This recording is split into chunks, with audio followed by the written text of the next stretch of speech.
কিন্তু মামলা খেয়েছে শুধু দল ধরে রাখার কারণে।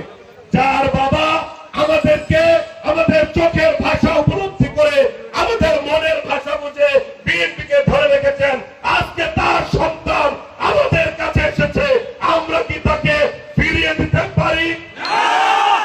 আজকে এই পরিবারের পাশে যত বিপদ আসুক না কেন, আমাদের এই পরিবারের পাশে থাকা আমাদের নৈতিক দায়িত্ব কিনা?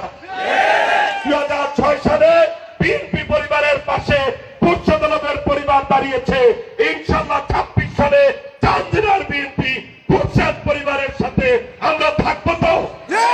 আমরা দুই হাত করে দেখিয়ে দেই ইনশাআল্লাহ।